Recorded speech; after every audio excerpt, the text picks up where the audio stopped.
Hello, citizens. The New Republic wishes to inform you that Capstone Episode 1 will be releasing Friday at 1 p.m. Pacific Standard Time. You are required to watch. You are compelled to watch. If you do not watch, we will know. And a state representative will be in touch. Yeah, I was like, oh, those would be cool to have as the intro. So welcome everyone to the launch party for Christopher's new video series. We're very excited about this. He's been working on it so hard for so long, and it's just really been a passion project for him, and being able to kind of watch him do it along the way. I was like, we have to do a space to talk about it so he can share, what's involved and what he's doing, the creative process, which I always love digging into with him because it's so good. It's so valuable to learn from. And he's very matter of fact about how he does things, which is great. And we have the episode dropping right now on various social media. So we're going to be sharing those links. Just take a few minutes to kind of get all that worked out here and posted. Thanks, Rich, for joining us up here. I see Gunky down there and Nick. Good to see you. We'd love to have you come up here and chat with us if you're interested. And we can talk about the video series. So episode 1 is launching today, and they'll be coming out sequentially. I think there's 5 episodes. And yeah, Christopher gave me the correct wording to use here. Let me make sure I am professional about that. So this is an alternate history analog horror series titled Capstone, and it's created in collaboration with Asteria Films and Galaxy Video. And we met Nick, who is down there listening, the other day, who is part of all this. And it's really exciting what they're doing over there at Asteria Films, and just really innovative stuff with AI and traditional animation and all this. It was just, my mind was blown the entire time. Yeah, so we have Christopher. I don't know if you are ready. I'm happy to start sharing some links if you would like to properly introduce the series and anything that I'm completely leaving out. No, you nailed it. It's alternate history, analog horror. The formats change from episode to episode. Some of them are kind of look like live action, and there's voice acting and actual motion going on there that I recorded myself with my own voice. And some of them are hand animated. Some of it is AI. Some of it is not AI. Some of it is just straight up hand animated, and there are some extended sequences that you'll see in the series that you will know when you see it, because it will stand out. And I believe I've done some things that I've never seen in analog horror ever. But I've been a big fan of analog horror for a long time. Haven't seen something quite like this before, and hopefully people love it. Yeah. And I'm not, this isn't my genre, so I learned a lot, like just from you describing and talking about this, and the whole process of you creating the series. And the point of it is to kind of leave a lot to the imagination, while there is still a through line and a story being told and a world being created here. So I'd love to just dive right in, and anyone's welcome to come up here and join us in the conversation. And if you have a question or would like to talk about it, please do that and put your hand up. And please go ahead through the link right now that is pinned up at the top of the space. And you can also find it down below. Go watch that. It's fine if you need to leave and come back. We would love for you to just go over there to the YouTube channel and watch the short, and maybe watch it through a couple times. Leave a comment on that. Share it to everyone you know. Yes. Repost. Well, repost the link. Don't repost the video. Comment in an overly positive manner. Like say that I'm of the gods among men, something like that. And that this is the best series you've ever seen. And give it a like, please. Yes. Give that a like. Give a repost for the space as well. I'll leave your comments down below the space so we can get some more people to see this and get a chance to watch the video as it premieres, because we're trying to build a little bit of a a hype and excitement about this, because it is going to be a series that kind of comes out one at a time. And yeah, Christopher, it's 5 episodes. Do I have that right? Yep, that's right. And they are already done, ready to go. And Asteria, Galaxy Video were nice enough to also set up a marketing campaign for this as well. So, and that's a new thing for me. I've never had that before. It's always been just me, and please listen to me, people. So this is very nice. I very much appreciate having somebody who knows what they're doing promoting this. Yeah, just having a little bit of extra support to know that you're going in the right direction. So many of us that are just kind of creators dabbling and tinkering around with AI, or even just creating content, video content or whatever on social media, we're kind of navigating the void and trying to see, like, where do we fit in? How do we reach the right people? And anytime there's any kind of support from, something overwhelmingly amazing like film studio backing content like this, but then also, just a network and something to encourage that. And I don't know how to really word it, but it means a lot to someone that just makes something. And normally a story like this, yes, Christopher probably maybe would come up with something similar to this on his own, but it probably wouldn't have been what it is now. And so it really is a collaboration. And so we're going to get into talking about all of that, because I'm super curious. I know a little bit, but what I know, I want to know more. And I know the people here who are, close friends of us will be curious as well. So thank you to everyone who's reposted and shared. And I hope you've gone and watched that on YouTube. And you can also repost that. I believe YouTube has like a feature for that. I don't know. They have a share thing. So when you watch it, it's right next to the like button.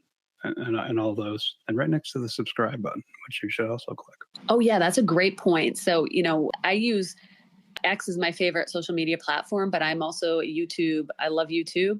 And one of the tricks over there is when you do subscribe to a channel to turn on those notifications so that you do get those as they kind of drip out. We'll, of course, be posting and sharing about that as that happens, but you're not always going to see our posts, and that's the reality of things. So it's good to just have those other notifications come out for that. And you can always go to Christopher's website.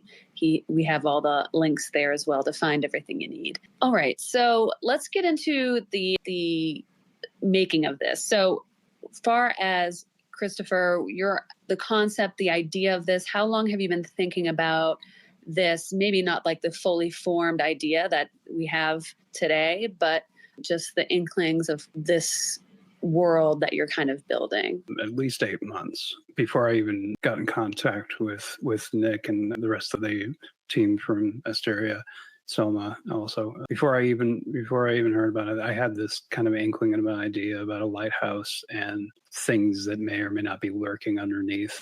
So I had that idea and I was going to do something with it, but certainly nowhere near as elaborate as what's in the final product. It would have been something where I put out like a feeler type animation, very short thing, very, very unpolished, to see if anybody's kind of interested in the concept, and would have gone from there, which probably meant it would have just stopped there generally. Like if I don't get a good reaction, I can't be spending a lot of time on it. But so this allowed me to actually get really deep into the story, add in hidden elements and hidden lore, connect it to a bigger universe. Yeah, so all that stuff was made possible by their help. Yeah, that's very cool. Now this is the way you've created the story, or the story you're telling in this series leaves it kind of open to like more part of it. And I think what I'm trying to say is like the other things that you've done in the past, they can kind of fit into this world a little bit. Do I have that right? Yeah. There's a series called Parasitic State, and I have like a short film and a bunch of kind of like pastiche kind of things. But yeah, there's one narrative piece which makes it fairly clear what kind of world this is, and that's taking place in present day. And Capstone takes place between like 1982 and 1987, I believe. Okay, so as we kind of get into how you came up with the concept and the ideas of this, what, with the overall look of it, it's got a very specific look and it's got a very interesting feel and sound to it. And so you're setting it in a certain time and place, or to give it that vibe as we watch it. So why did you kind of go with that time period? Is it just because of this type of horror genre is like fits best in that time period, or is there a specific reason that you wanted to kind of do that retro feel, I guess? Yeah, a lot of analog horror, in fact, probably most of it, is kind of built around the idea of older technology, analog technology. So this kind of fits with the era and the time, and allows it to make sense to look the way it does as part of the story instead of it just, being an aesthetic. It actually makes sense that this thing would look like this. And it went beyond just, throwing on an analog VHS filter. I actually did a lot of research for the kinds of fonts that I would put in, make sure that they're accurate to the world that I'm building and the time period as well. Like if I put something together, I was like, I would do the research and say, like, does this make sense for this exact period of time? Would this kind of thing even exist? Would it look like this? Right. Okay. So, and I want to get into like the technical stuff a little bit, but was there anything else as you were like creating the series that kind of evolved as you started creating it? So originally, was it going to be this vertical format in your head, or did that kind of evolve? And then as you're kind of creating the series and the scripts and the imagery and everything, did the story change?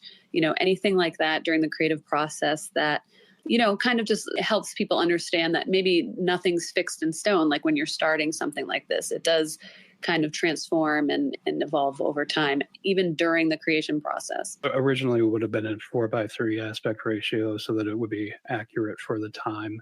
But the collaboration we did, we're doing this for shorts. So yeah, I just kind of adopted that. And I started doing things from the very beginning in a way that was like, okay, because this is a vertical format, I can now do this, this, and this. And you'll see that's actually clear in the first episode, and especially in the second episode when that comes out. But yeah, I was able to do things and frame things differently, make things specifically for that format. It's a format I've never really used before, so it was interesting. But yeah, it allowed for certain shots that just wouldn't have worked in any other format. Right. So like, I love this part of creation and stuff. And sometimes the tools, either the apps we have available to us, especially with the evolving technology with AI and what we can get our hands on, and then the formats that are allowed for us for the actual output, it can be restrictive, but then it also can add a new layer of creativity. And that's what I was trying to get at with that question, because I think that you did that well. First, it seems like, okay, this is going to be restricting my creative vision. I had this vision in my head and that's what I wanted it to be. But then as you get into it, you realize, oh, this is actually a new opportunity to try something different and go at this from a different angle. And maybe it is actually making it, more effective for the, shorts format to get that across. I don't know. So any other thoughts that you have on that, where the use restrictions of either the apps and the tools that you used, or even the video format of the time restriction and the size and stuff that kind of guided the storytelling of the series? Yeah, well, certainly the time limit was probably the most limiting factor, but I wrote the series with that in mind. So it wasn't too bad, but it did make it clear certain pacing issues where it's like, okay, this you're already like 10 seconds over, 15 seconds over, and now you need to go back and look at this and be like, okay, this sequence doesn't need to be this long. This sequence doesn't need to be this long. And as the series went on, I did it in a linear fashion, but as it went on, I was like picking that kind of stuff out, getting feedback from Nick and Selma about, this needs to be tightened up. This needs to be tightened up. And yeah, they were always right with that kind of thing. This isn't a format that I have a lot of experience with, but it seems like they may be the target market for shorts. So it was very helpful, that kind of guidance, and it's something I'll be using moving forward for a lot of different stuff, because I think pacing is something that you can only kind of pick that up through experience and watching something over and over again, saying like, okay, this is kind of, not picking up here and there, especially for the format of like, shorts or, anything that you would post online. You have to kind of go in it with a mindset of, okay, these people have zero attention span, so you really got to grab them in the first few seconds, which is a good thing to do. Even when you're doing long form stuff, you need to grab them within the first few minutes, and ideally within the first few seconds, and then kind of, go from there. I want to ask what AI tools you were using for this and get into that a little bit. And then we can talk about, the technical part of editing and all this stuff. We kind of like to get nerdy a little bit about it because most of the people in this room, I think everyone here is into AI in some capacity, and we're playing around with either image generation, or now video generation is becoming so much more intuitive for people to use. So I'd love for you to share your process. So you maybe start with coming up with the story or the script or storyboarding, or how you come to that, and then taking that, and then what do you do with it? Do you make images? Do you go straight text to video? And what tools you're using and stuff? Yeah, certainly everything started all with a script, and then it went from there to storyboarding. Everything that you see is storyboarded out very precisely, and there were certainly some changes in there as you kind of visualize it. You're like, oh, I can add this, I should take this out, that kind of thing. And then from there, I had a very specific idea in mind for every frame, everything that I was going to animate. And so I brought that into Midjourney, created the images, and I used Kling, which at 1.6, which was the best at the time, I think. And what was nice about it, I have this like black and red duotone aesthetic that a lot of other image to video platforms, like they certainly can't handle stylized work, and they can't, or imagery, and they can't handle stuff that's dark. But Kling was able to handle it perfectly fine. And like a lot of the shots are like first try or third try or something like that, and the motion was great. So yeah, and I was able to take those and bring them into an editing program, and put those filters on to make it look like it's older than it is, but the motion is still there. It's still believable. And as far as other programs I use, almost all the sound effects, I think there's only two that are ones that I got as part of a pack. All the other ones are created custom from 11 Labs as part of a soundscape. I have like a custom prompt that I did for the sounds of the entire show. They were all meant to be very industrial, very machine-like, like lo-fi when it comes to the computer sounds, that kind of thing. And yeah, I spent a ton of time making every single sound effect for the entire show. Wow. So what were you, sorry, I'm like, me as a host, I'm kind of doing like 5 other things at the same time. So I'm sorry if I was listening, don't worry.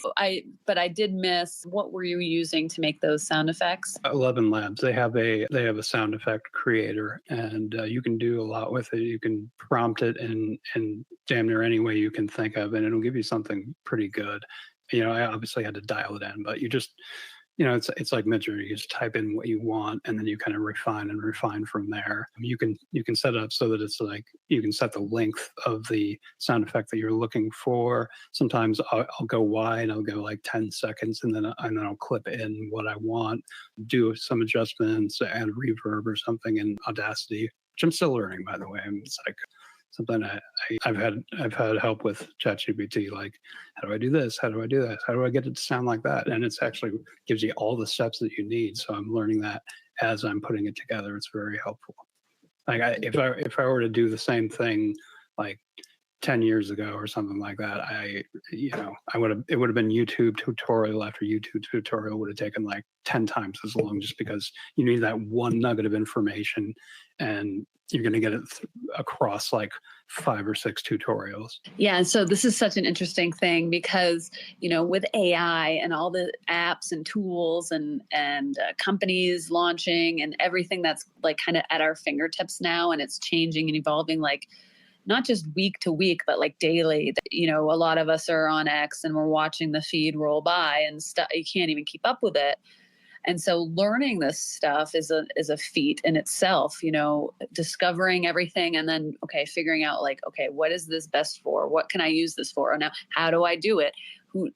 All these things. But we can also use AI to help discover the best ways to use these things. So not just new tools that are coming out or new features and new things, but also established tools. So I think that kind of leads us to what you're using to put all this together. And how are you doing that? Is it you're generating the videos from your images and all that, and then you're putting this together. So do you want to talk a little bit about that process? Yeah, I try to go about it as efficiently as possible. I already have storyboarded everything out, and then I make all the images for an episode all at the same time. Part of that is helpful because it makes sure that you're not putting together a bunch of images that are maybe not stylistically aligned. You have it all in one folder and you're like, okay, this all tracks, this all makes sense. Like I'm not going off in some weird direction with one or two of these. So that's very helpful. And once I have all those images, anything that I need to animate with Kling or whatever, I do that all at the same time also. And then I get that all together and then put all the sound effects together. Which I usually do is I go overboard. I'll get I don't know, twice, 2 or 3 times as many as I need because I'm like, oh, maybe this one will work better, or maybe this one will work better, and I put little notes in the file names and say this is the best one, and then it turns out to not be the best one. But a lot of that is kind of dictated at the time when you actually get into editing and you got everything you need and you're like, okay, this one doesn't work. I need to swap out this sound effect or this imagery or whatever. Like it's an evolving process. Right. And then, so as you're putting this together, I know you did other things too. You did some other animation stuff that wasn't using AI. Am I remembering that correctly? Maybe not for episode 1, but in some of the future episodes. So just keep in mind, people, anyone who's jumped in here, make sure you watch episode 1. We have the link pinned above to go watch that on YouTube. So we give you full permission to click on that link, go check it out, leave a comment, follow the channel, give it a like, all that stuff, share it out in a text message to your friends and family, all this stuff that you can do to help, boost the creator vision that is here. Like this is the AI to creator to entertainment pipeline that's happening, and it's happening in real time. We're watching it. So it's very exciting. So you can be a part of it to help build that up and make it more opportunities show up for all of us. So yeah, that's a good point. Yeah. If this sort of thing does work out, I imagine, especially like financially, like visibility wise, I imagine there will be more opportunities for other people in the AI space. Yeah, absolutely. That's the only way that it could go, right? If you see something like this become successful, it's not even just great for Asteria and Galaxy, but also for other companies that are maybe having the same vision. And I don't necessarily look at something like that as competition because there's an unlimited supply of people who can create and market and all this stuff with the way social media is built, like the infrastructure that exists for all of us. It's like, infinite in my mind. Maybe it's not, but to me, it seems that way. So the more that people respond to this and see this stuff, the more those companies can see that, oh, this is worth the effort. This is the future of entertainment and taking things in a new direction in an independent creator economy that I still don't see as there being a limit to at this point. And we've been talking about it for over 10 years and it still seems to be growing and getting bigger. So yeah, that make sure you're doing that as just, even if it's not your genre, right, you can still see how that could be beneficial to just us that enjoy social media and see the future here. So with that, I completely sidetracked myself. So if anyone just happens to be playing a regular old bingo, I derailed myself. I don't think it was it derail yourself or was it just get derailed? It just loses train of thought is my bingo card square when I do spaces. Yeah. That definitely counts. Yes, absolutely. But we were talking about the editing process, I think.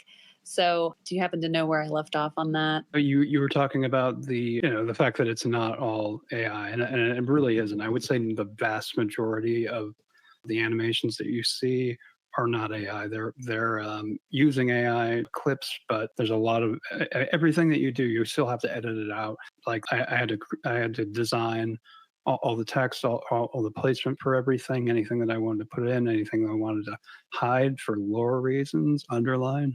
It's hidden. Try to find it. All that kind of stuff. I put that together myself, and hand animating sequences as well. I did a lot of that. So yeah, I don't know what percentage of AI it would be, but versus manual work. I mean, it's hard to even figure that out because I was using AI tools to build a lot of the stuff, a lot of the imagery. Pretty much all the imagery is made with Midjourney, and then I would come in and hand animate it. Even there's some like icons, symbol icons. I created those in Midjourney, and then I cut them out in Photoshop, and then I built all these little interfaces and cool things. Coming soon in episode 2.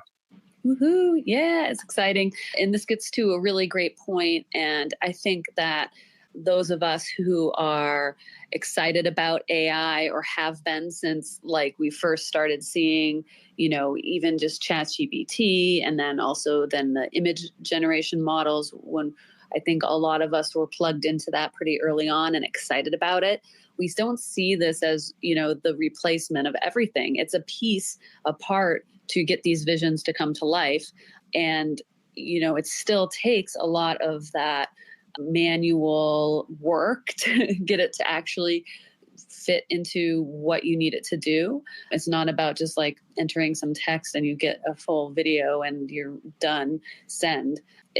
There's a lot to it. So I don't know. Do you want to talk about how recently I'll just address the haters, if you will, that have been like kind of all over X recently. You had a post go viral recently about this subject, how maybe that communication of it's not replacing really anything. It is, but if stuff's not going to get created at all in the first place, then how is it taking someone's job if it was never going to get done in the first place because of either money or time or just the willpower to actually do it, or even the skill set to be able to do it? Yeah, I certainly think their fears and anger are misdirected. If I had done this 10 years ago, I probably could have.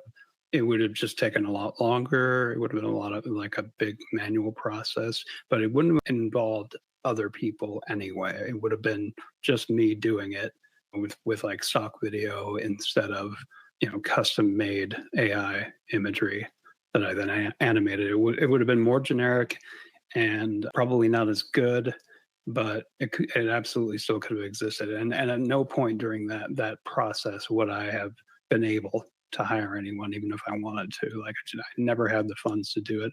I still don't have the funds to do it. This was something that came about because of Hysteria. So yeah, it things like this with individual creators, you're not replacing anyone. You're literally just enhancing what you can do, what you're capable of, and learning along that process and getting better at it. So I see it only as a positive. I understand the concerns of like big companies, they're going to lay off a ton of people and, like not have CGI for certain things. And those people are going to be hired. But if you're a hater and you're listening to this, ask yourself, am I those companies? Because I last time I checked, I am not. I have no input on what they do or don't do. So I'm just doing my own thing, and which I've been doing for 26 years. Yeah, and this is one of my favorite points about the AI and what it's opening doors. Because I feel it myself. Because I always call myself, well, I'm not a creative person, and because I can't draw. I'm not a creative person because I can't take a concept from my head and put it on the page. That's a big leap for me mentally, and it was very hard. And so, traditional art class is very discouraging in a way for that, so it's like you have to actually work for that. And you can build up that muscle, you can do it, but it does take a lot of time. Whereas these tools are opening up a whole new workflow for me that can take those creativity and creative visions that I have, and I've always had, and being able to translate that into something visual, which was so hard for me to do before. And I've been doing photography for many, many years as a way to do that, because that was, I think, photography and video has been the method for doing that kind of thing previously. Whereas, a painter can take a brush and paint and make what they see in their mind's eye and put that out there. So, in that way, it's like opening up a whole new world of creativity. And I'm so excited about what that means, not just for me, but for others who are like me, who have that barrier that has prevented them from being able to really express their creative visions. And I want to just note, or I don't know if you can hear me, you are kind of glitching, so I'm not able to bring you up to speak. So if you'd like to come up to the speaker panel, you may have to leave the space and come back. So going from here, I'm talking about the collaboration with the studio area, which I do encourage people to go check out. They are on Instagram, and I think that's their main place to find them. And how do I want to say this? Working, when someone approaches you for a project like this, and you kind of get this on occasion, how do you feel about that? Are you confident about okay, I have a pitch ready, I have ideas ready, I know what I want to do, or are you kind of, at first, when this started happening for you, is it kind of cut you off guard and you're not sure, what exactly am I supposed to be reacting to or presenting to people like this, or pitching? This is a scary thing for creative people, the idea of pitching something. Do you have any tips for that, or how that process kind of worked out for you over time? Yeah, I was never really scared about that kind of thing, because as I've been building this up, as AI is becoming a thing, I had built up my account specifically for those kinds of opportunities. And, I have a lot of ideas, a lot of things on the back burner, a lot of things that I want to do that I just don't have time to do. So I have a lot of those ideas ready. So when they actually come to me and say, hey, do you have any ideas for doing this kind of series or this kind of series? I'm like, yeah, I've got this idea ready to go.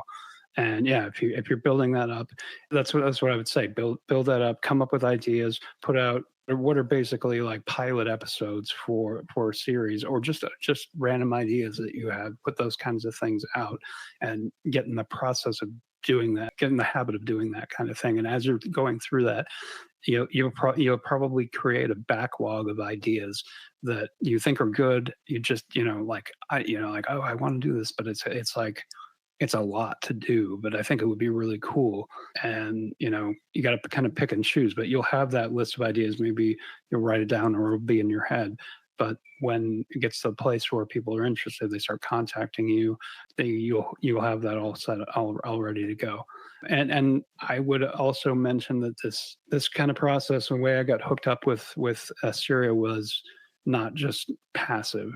It was a networking thing where I just happened to be talking to one guy who knew this other guy from Assyria, and they connected the two of us. He was very cool. It was PJ. Thank you very much, PJ.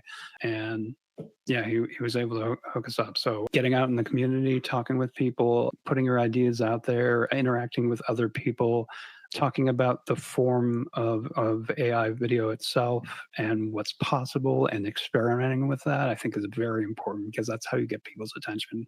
You don't get people's attention by just emulating what you've seen before. Yeah, like people get used to that really quickly. Like, it might have worked maybe 2 years ago, but now you really need to push the envelope in ways that nobody else has thought of before, or that you haven't seen. And just keep experimenting. That's what I would say. That's where most of the visibility for me has come from. It's just like, oh, nobody tried this before, and yeah. And I think AI is great for that. Like, you can just slam ideas together and just see what happens, and it's always exciting for me. Like, even if it doesn't work, maybe it doesn't work in an interesting way. Yeah, you're so good at explaining this kind of stuff, and this is why I really enjoy interviewing you. And because the idea that a lot of these newly creative people, or people who are untapping their untapped creativity, like myself, that can use these AI tools to create these visions. Now it's a whole new problem for a new upcoming artist, is what is your lane? What is it that you actually want to create, and filtering out that noise of what people are telling you that they like versus what you like. Because when you're starting out, it can often seem like nobody gets you or understands what you're doing, and especially on social media, because it's really important that you find the audience that will respond to what your vision is, not creating your vision for other people. I think that's really important to do in the very beginning, because that is where you can start really building on what you like, your style, your vision for things, and just keep doing more and more and more. And then eventually from that, you'll start to see a pattern, and you'll start to see your style develop, right, over time. And that is really the only way to do it. And if you do start creating for other people in that way, now your vision, your style gets completely diluted, and you do end up becoming probably a creator. Who cares if you get 1 million views and everyone loves what you're doing and you're getting hired left and right? You're going to hate every second of it. Well, I don't know if you'll hate it, but you'll certainly be making things for other people. If you have a style that's not distinctive, they're not going to be like, hey, make something in your style. They're going to be like, make this, this, and this. And it's up to you whether or not you enjoy that kind of thing. I said, certainly, if you're good at it, there's money to be made there. But ask yourself, is that what you want to be doing? And I'm not judging either way. Like, some people are fine just being basically editors for other people. There's probably a lot of money in that. And if that's what you want to do, you go for it. Absolutely. But if you want to have a voice, certainly be looking out for people who are doing things that you love. I think one creator on here does some really cool stuff. Frank Menz, I think it is, and he just does these wild, they look like dreams in a trailer park that's from the 90s, and it's just wild, and it's kind of like pushing forward like the bad parts of AI as hard as possible. It's like, how can I break this in the worst possible way, and it makes it like a very distinctive style that's, I think, easily consumable, especially on X. But yeah, find those people where you really dig what they're doing, and then try to break it down and say, like, what is it about this that I like, and what I like from this person, and kind of use that to, make it clear, like, what appeals to you, and therefore what you want to do. Yeah, 100%. And yeah, it is like a balance. True. It's true. If you do want to be a working artist, I guess in that term, you are creating for other people, right? But the power we have as social media creators, and when you are developing a portfolio of work, it can be whatever you want. Not being hired is very empowering to that process of really figuring out what it is your style is, what you enjoy doing. And then when the people start asking for something, you can very much tell what it is that you feel like you can do, what you can handle, what you even want to do, and stuff like that. So there's so much value in that. So yeah, we'll get to questions here in a second. I want Christopher to kind of just round up the series, and anyone who's new that's joined us, please go watch episode 1. It's pinned up above, and take a second to go watch that. Leave a comment, follow, subscribe to the YouTube channel. The studio that's been involved with this project, collaborating with Christopher on it. And we've talked about how in this conversation, how much of a part of the process having a good collaborator is. And, we hosted this in the community because I think it's really, really important information for people to know. So check it out and come back. You can request the mic and throw a hand up, and we'll get to your questions if you have any about it. So finally, we'll round out like how the overall process of this, final insights on this. I mean, we're dropping episode 1. We don't know what the public will think, what their response will be. I think it's brilliant. I think a lot of people who have also said that it's brilliant, that have seen all of it. But what have you learned from this whole experience? And then also, what are you hopeful for where this goes? Probably more than anything, there is a lot of value in, if you're making a series, and there's a ton of value in making it all at once, like doing an entire season all at once, because you could get to the end of the process and be like, okay, this part really doesn't work, and like the two connecting together don't really work. And if you're doing this the way that I usually do a lot of my stuff, which is as soon as it's out, as soon as it's done, I put it out, and that has value too, I think, because you can put out feelers, see if anybody's even interested in this concept, this idea. But the other side of that is doing everything at once, so where it's like you can get things fairly far and then say like, okay, I did this one thing in this final episode, and I'm like, I want to actually tie this back, and this actually happened in this season, by the way. I want to tie this back to something I did in this episode or this episode, like visually or part of the lore or something like that. I don't want them to be too disparate. I don't want it to look like it's random or be random. I want it to all be kind of together, telling the same story and calling back and calling forward. So this gives you the opportunity to do that. Whereas if you put something out and it's just there, that's it. Like, I mean, you could just delete it and redo it, but that's going to weird people out, right? Like, I'm gonna be like, isn't there like a different version of this? And I have seen that on YouTube, by the way. But yeah, it's kind of tripping over yourself in a way. So I think if you really care about a series and you have the time to do this kind of thing, if you have the patience to do this kind of thing, I highly recommend it. And you can do it in a very short format. So we did these as a shorts. So it's not like you're spending like a massive amount of time. You can do it bit by bit, and I think it takes a certain kind of person to be able to do that. And I'm still getting used to it myself, because I'm like, I put it together, I'm like, this is really cool, I want to put it out. But sometimes it's better to wait and give it time to breathe and look at it from like another angle and say, like, is there a way that I can make this better? And you just don't have that opportunity if you're doing it one at a time, just putting them out. Yeah, so that is interesting, doing the full series before releasing anything.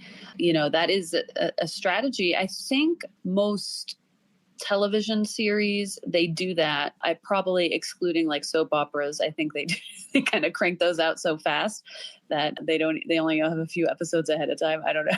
That makes sense. That tracks. Right. So yeah, like which do you want to be? And that's something that you can think about. I mean, there's value in both of those things, but understanding that, are you going to be that on the fly soap opera style, creating a series that way, or that evolves almost in the moment, or something that, even something like, I think of like South Park, they are very much on the current events that maybe I think they only create a few episodes out at a time. So you can see that it's not like, oh, it's just cheesy soap opera. There's a way to do it that is also like, obviously you can appreciate a show like South Park and see how they do that very well. Or creating those slow burn type of shows, like Severance has been such a popular thing lately, where they record the whole season and they release that out. That's very a traditional way of doing things. So there is a way to fully flesh out the idea and the story and make changes if you need to along the go. I'm sure it's harder with a larger budget to do that. So it's like kind of counterintuitive. Us creators, we have the flexibility to make those changes at any time, especially with these tools being so affordable. All right. So we're going to have opportunity for anyone, if they'd like to ask Christopher a question, if they had a chance to watch the episode 1. And yeah, he's mentioned a few times that there is a lot of hidden imagery, and maybe not hidden, but you might have to watch it a few times, right? Some of it is literally hidden throughout the series. I'm not going to say which episodes, but you're going to have to look for it. Yeah, so there's lots of little Easter eggs and hidden ones that you'll have to dig for and watch it multiple times. And, it's very cool. So, Gunky, I saw your hand up earlier. I don't know if you want to ask a question or have something you want to comment about the series or anything that we've been talking about today. Yeah, itching for the next bit. So yeah, I've got a couple of questions. So one is, I just happen to live just down the road from the most capstone-y capstones on the entire planet. So I'm wondering why you chose Capstone, as a name relevant to the story? Will it become a studio? Oh, right. Okay. Yes, there is a reason why it's called Capstone, and I will not say what the reason is. Has it got a Stonehenge in it? It's an interesting idea. Yeah, the other question is, what's the plan for the rollout? It's all coming out tonight, or? I believe it's weekly, although that may change. That's because they're doing a marketing campaign for it. They're in control of the upload schedule. I believe it's going to be every week at the same time, but they may switch up the times if they've got like somebody who knows way more about social media than I do, so they may switch, like what they do with network TV, like they'll switch up the time, the times that things are released, just so that they get the maximum amount of reach. They may be playing around with that to try to get something optimal. So I don't know what that is. I'll know more soon, but I believe it's going to be weekly. But yeah, it's going to be an evolving thing. So that stresses the importance of going to all the social media channels and making sure you are, not just following these channels, because this is what's really interesting about this. This isn't going out on the studio's main page. It's not going out on Christopher's page or whatever. They created individual social media accounts just for this series. So it's very important that you go to each of the channels and follow, subscribe to the YouTube channel, for example, and turn on those notifications, add them to favorites. There's lots of little tricks that you can do, whichever platform you're on, and make sure you have those turned on so you don't miss it. Because we're not entirely sure when episode 2 will come out. We're assuming next week, but you want to be ready for that. And if you do miss our messages, we want to make sure that you do get that notification and can watch it right away and help boost the profile of the series, which I think is really interesting format, because it's not just like, oh, you have to watch it today. I do think that it actually is an interesting approach to not have it posted on X, because X is kind of like a flash in the pan, boom, posted, it's gone. Maybe you get 2 days if you're lucky out of something. I mean, who even remembers the morning routine guy? Like, I've already forgotten. I don't know what that means. So, these other platforms, particularly YouTube, it could have more of an evergreen appeal and kind of resurface over time as people discover it and it gets shared more. So we want to absolutely give it a little bit of hype to encourage its growth right from the start. But this is also something that, a few weeks pass, months pass, and you're talking to somebody about it, you can share it and it can still live on and be relevant, I think. I don't think there's a time limit on it. Even with the AI that you use in some of it and the technology and everything like that, the way it's done, I don't think it will feel dated. Yeah. I mean, certainly it's emulating an older style, so I don't know. I mean, it's already dated, right? Coming right out of the gate, it's purposely dated. But yeah, I could see it aging very well, just because it's highly stylized and it's supposed to look old anyway. So, and I would be very surprised if people like a couple of years from now, they're like, oh yeah, that's obviously created with this AI tool or something like that. I think it's gotten to the point where it's damn near impossible to tell, and I don't know if you could certainly like a year or two ago you can, oh yeah, this was made with Runway V2 or whatever, but I don't think that's the case anymore, especially like with the stuff I've done. Yeah. So we also have Aura up here. I don't know if she can speak, but I know she's a big fan of your stuff, and she is a little bit hesitant about the horror stuff, like kind of I am. It's like, it's not my primary thing I'm a fan of. I don't seek it out, right? But I can still appreciate something cool and the suspense build up in this. So I'd love to know what Aura thinks, if she has had a chance to watch it yet or has even an opportunity to speak. She might just be up here to support. So I have not had a chance to watch it yet, and I have to leave in like 2 minutes. Yes, I just took the mic so that people would follow me in,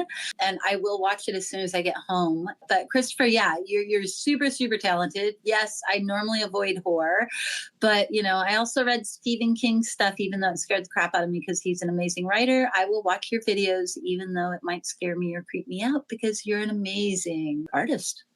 Thank you very much. And thank you for coming up to support. I really appreciate it. Yes. And, that's something I try to do for my fellow creators whenever I can, if I'm available, to just, even just sit in the room and show support. It does mean a lot to us. So thank you, Aura, for that. And we'll love to hear what you think about it after you do watch it. So we have Rich up here, our partner in crime, as always. How you doing today, Rich? What's up, guys? I am so excited for you, Christopher. I think this is going to be phenomenal. I can't wait to watch every single episode. I've already watched the one that you guys are chatting about and have posted probably like 3 times. I'm looking for those little Easter eggs, and I love the map. I love the little map that you did of the lighthouse. And it's kind of cool how you were talking about the format for this is like 9:16, and you don't usually work with the vertical format, but it does work perfectly for like something involving a lighthouse, especially a lighthouse that goes underground. And I want to know more about Sublevel 6. I'm intrigued. I mean, I certainly can't answer every question, but what would you like to know about Sublevel 6? I don't know. I just, are we going to see that eventually? Is that probably going to be like, I don't know. It says don't go to Sublevel 6, which makes me think people are going to be going to Sublevel 6. You will find out the answer to that question in subsequent episodes. It's a horror series, so I mean, we are kind of telegraphing certain things at this point. Yeah, I'm looking forward to it. I think this is really cool, and I'm really excited for you. Thank you very much, sir. Yeah, and if it's one thing that Christopher's good at, it's playing things close to the vest. He teases for a question, then of course he knows he can't answer it. I'm really still learning that, but I'm trying to do my best because I want to say everything, but that's not going to be helpful in this situation. Yeah, I think after everything comes out, we'll definitely do another space so that we can do like the kind of, deep analysis of it and get some people's takes on things and have a full discussion on it as after all the episodes come out, because I think that will be really fun to hear different people's interpretations, because it's always so different, because this stuff that is a little bit nuanced or open-ended or not just served to you on a little platter, all the answers. Now it's filtered through our own brains and our life experiences and what it brings to mind for us. And it's going to be different for most people. So that's probably a real fun part for you, Christopher, when you do put out some of this stuff that's a little bit more vague or out there, what you get back. Is that kind of interesting to hear? Oh yeah, absolutely. I'm excited to hear theories, people that are smarter than me making connections that I didn't make, and then I can just kind of scoop that up and be like, oh, that's a better idea. That's possible season 2 material. That's funny. Great ideas. Yeah, just mine for ideas from other people. Very cool. All right, we'll go to Gunky and then we'll go to Rich again. Talking metaphors a lot, but you're at the table at the casino. You started with 1,000 chips. How many of those, and they're creative chips, they're Christopher Fryant, the creator. How many chips have you got in this, would you say? You have no idea how relevant this question is. Kate knows. Yeah, I'm all in on this one.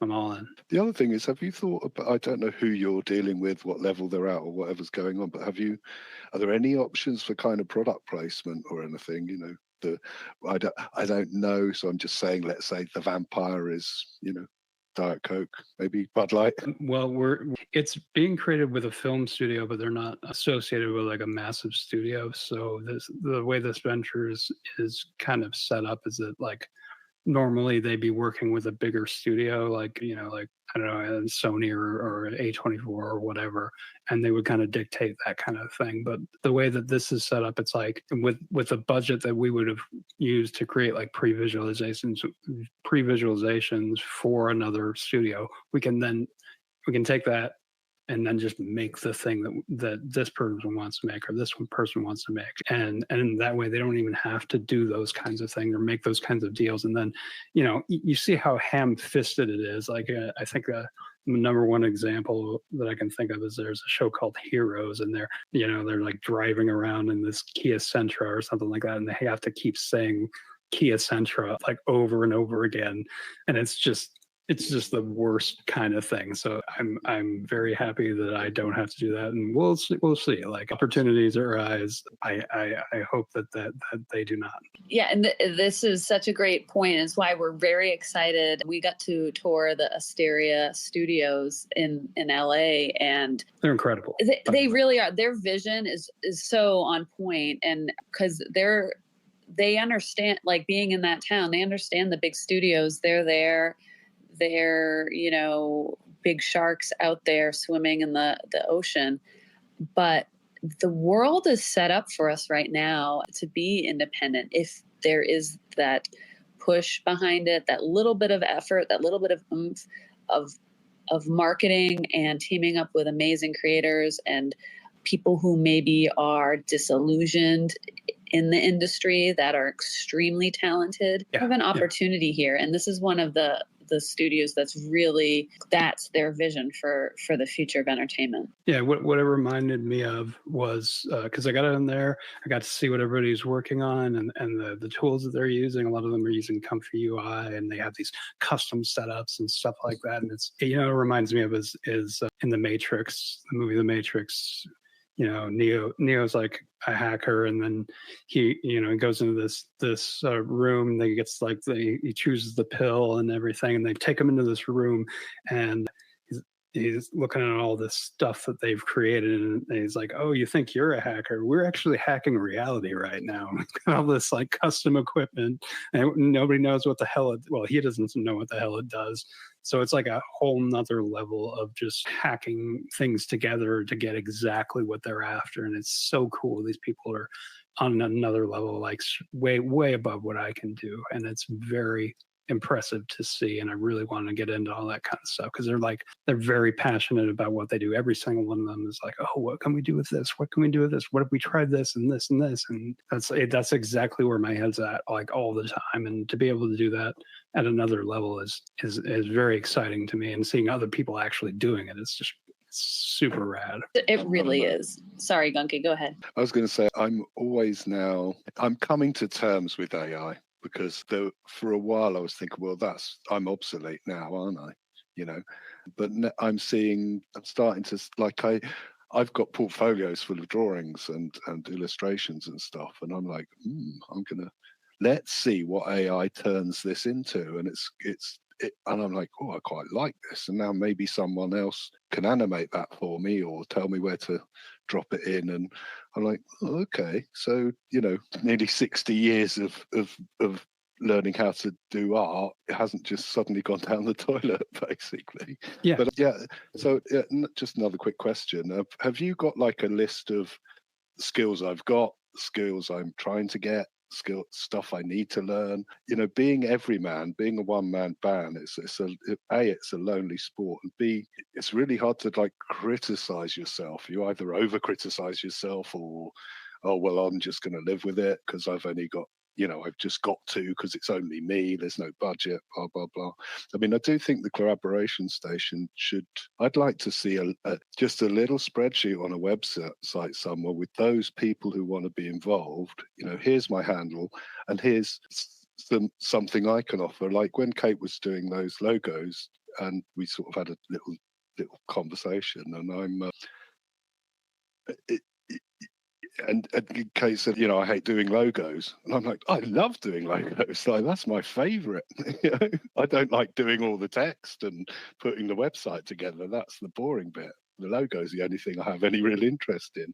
Yeah, so I'm wondering what's missing from your sort of quiver. Okay, so yeah, there's a lot that I can do. I can do editing. I can do sound effects. I can actually animate the kind of stuff, come up with the imagery, storyboarding, writing, all that kind of stuff, voice acting.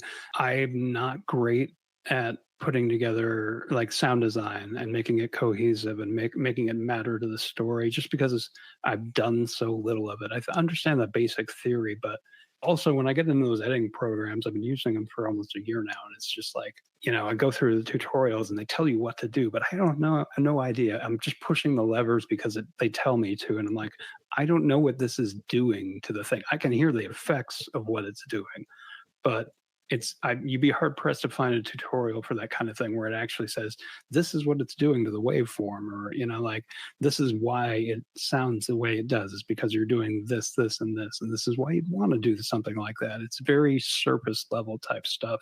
So yeah, I mean, I want to get better at that. I want to get better at understanding it. I accept the fact that I'm never going to be like amazing at that kind of thing, and probably people can do it better than me. And I like, if I ever get a budget, that would be probably one of the first things that I would go after, is somebody who's really good at sound. Again, AI making opportunities for people that wouldn't have existed otherwise. I would want to hand that out to somebody.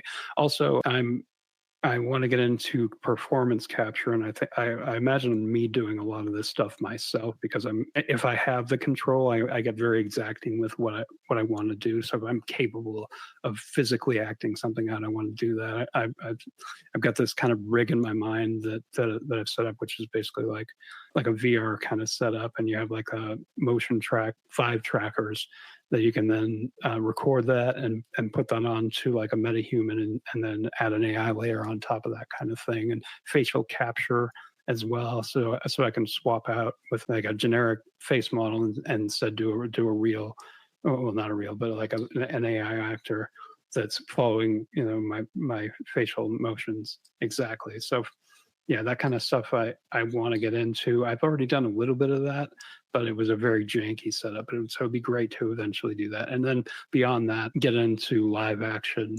May or may not have anything to do with AI. And there may be an opportunity for that for me coming up, but we'll see about that.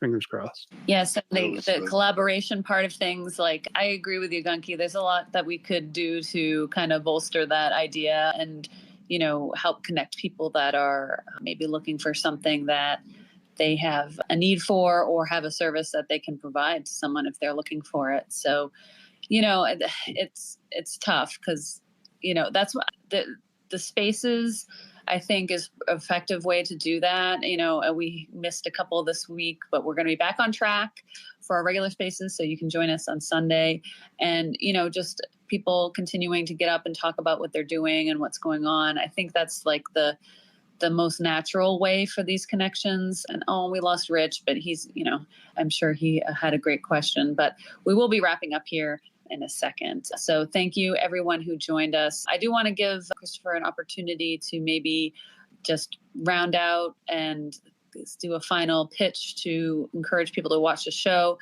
We have the link to YouTube pinned up above. You can watch episode 1, and this will be rolling out, we think, 1 a week, but make sure you have the subscriptions and notifications on for all these channels. I have put in my profile all the channels that you can find this on, so you can head over to my profile and just scroll down to the second post, and you'll find all the links to where you can also subscribe, follow, and check out episode 1. So yeah, Christopher, I'll throw it to you. You can close out with any final thoughts. And unless there's something else I'm forgetting here, I think we covered it pretty good. Yeah, I think we covered it pretty good. Capstone is an analog horror series created in collaboration with Asteria Film Company and Galaxy Video. It's very elaborate. It's in a shorts format. It's going to be, I believe, weekly. And episode 1 is out now, and it's an alternative history kind of thing. And there's a lot of world building that goes on. Even in the first episode, things are mentioned that are relevant to the story and the world itself. So yeah, definitely want to try to listen with that in mind and look at all the little details, because they will become relevant both in this series and if there's a season 2 in there as well. So yeah, and maybe look outside of the video itself. There are things that may or may not be hidden in other places around. Ooh, yes. Lots of things to discover with this and learn about this world. So thanks so much, everyone, for joining us today and for hanging out. Again, you can watch the episode 1 of Capstone through the link above. That'll take you to YouTube Shorts. Unfortunately, this is not being put on X, but I think I am almost sold on that being a good decision. I mean, of course, we want to get it out to as many people as possible. And, your biggest audience is here on X. But I think for the series, for people to catch each episode of the series, I think this is probably the best formats for it, is being on YouTube. You can also find it on Instagram and on TikTok, because it'll be presented in a way where you can just go to those pages, those profiles, and see each episode, follow along, and get in the comments there with your thoughts, what the important little elements are, or the little Easter eggs that you're finding, or where you think it's going to be going next. So make sure you add those in the comments. Thank you, Christopher, for the time to do this. It's always appreciated. I learn so much every time we have one of these conversations. So it's really always just self-serving for me, but then also you get the benefit of hopefully reaching more people as well. And thanks to everyone who joined us up on stage and those who listen below. You can listen to the replay. This will also be featured as a bonus episode in the Collaboration Station podcast, which you can find on Spotify and on Apple Podcasts. So if you're not following that, you can by just searching for Collaboration Station on those two platforms. And then you can re-listen to the spaces that we do hold in the community here. And if you're not a member of the community, please request to join so you get those notifications when we do have a space outside of our regular scheduled times. This way you can pop in and join us and support content creators on X. So I think that's it. Thank you so much to everybody again. And, make sure you're reaching out to Christopher with your thoughts and ideas and sharing out the posts that we are sharing on X so we can get some more eyeballs on that and help build a sustainable creator economy, not just on X, but elsewhere, so this is all part of it and will only lead to better things, and more opportunities for all of us. All right. Thank you, everybody. Have a great day. Thank you. Bye, everybody.